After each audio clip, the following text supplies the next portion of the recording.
Sí, este es mi último uniforme que me voy a poner en la Grande Liga con los Cardenales. Quizás me motive otra vez a jugar un par de juegos en la Liga Invernal, pero en Grandes Ligas sí, este ya, aquí se para la guagua. Yo es verdad que la motivación de Yari y Wainwright, tú sabes, la relación que nosotros tenemos, la historia que tenemos juntos ganando a niños de serie mundial, de verdad que fue una influencia bien grande para yo venir aquí y también Mr. DeWitt y Mo darme otra oportunidad de venir aquí y tratar de terminar mi carrera, no solamente para mí y mi familia, sino para la fanaticada también que siempre han apoyado el béisbol. Commish, Rick Hummel, St. Louis Post-Dispatch. Hey Rick. Hi, Albert. Welcome back. Thank you, man. When you pulled on that number 5 jersey,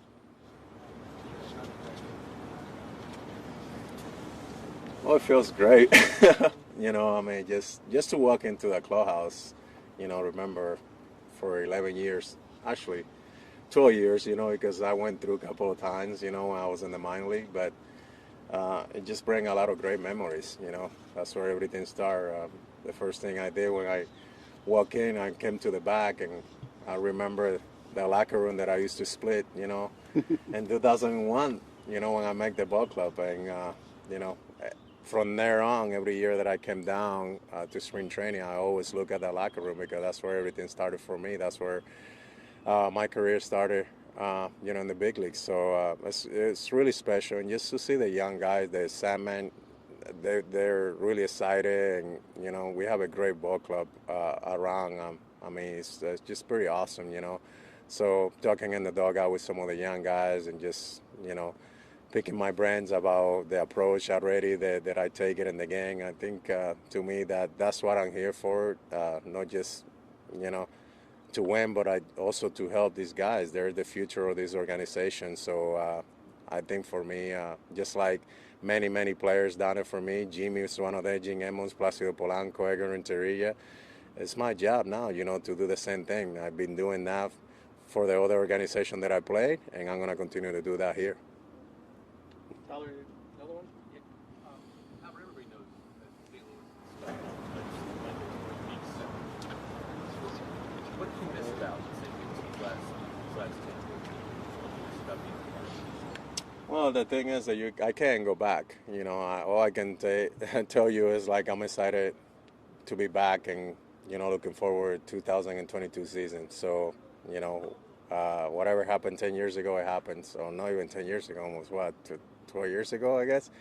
So I really I'm just really excited to get back.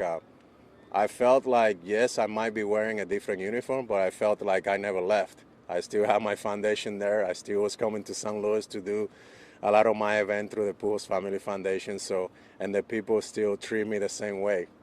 Whether I was wearing the Cardinal uniform or whether I was wearing the Angel or the Dodgers, they never change. And that's what's so special about the Cardinals fans. So,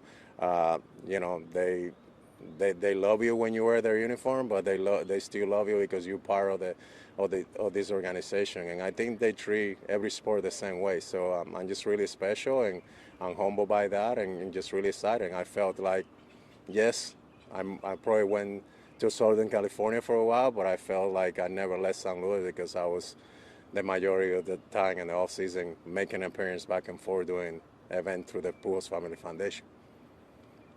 You're cool. Post-Dispatch. Hey Derek, how are you, bud? I can ask two questions.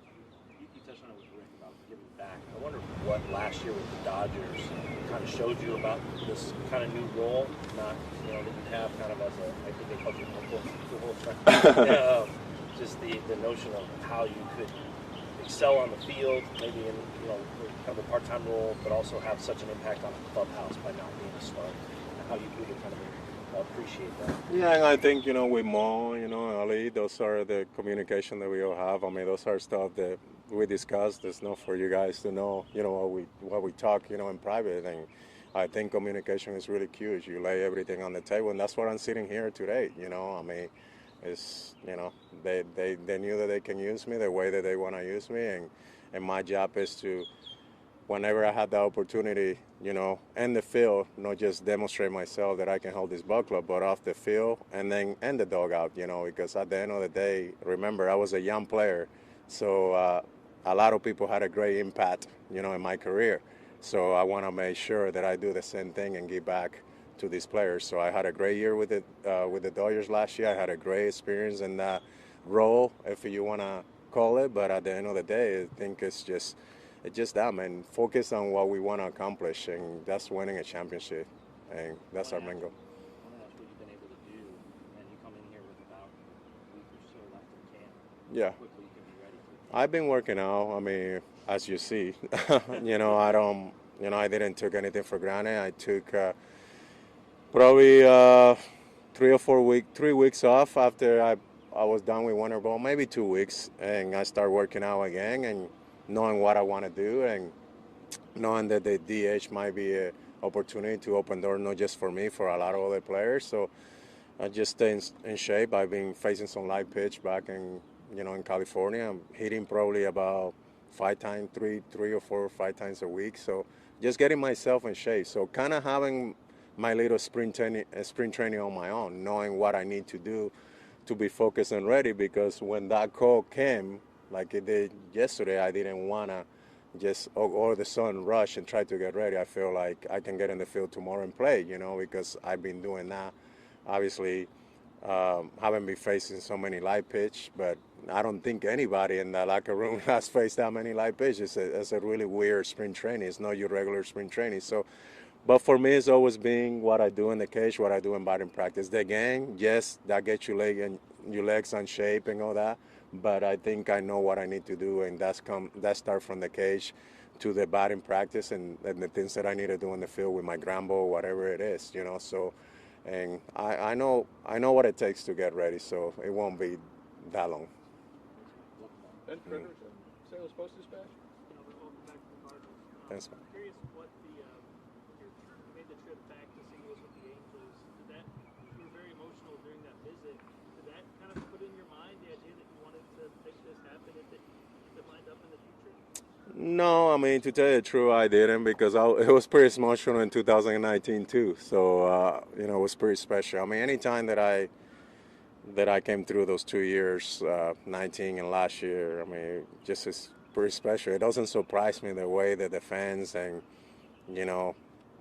their organization treated me. I mean, it's just, it's really special. I think for me, it was like about if the opportunity came, like it did, and they needed my service, I want to be ready. And that's it. It was just really not much to talk about that. It was like, okay, this is what our plan is, and I was like, okay, let's do it. Let's make it work. And and I'm just really excited, because I'm just not come to just any team. This is an organization that have a great history, and we have a pretty good ball club. That we know that we can win a championship.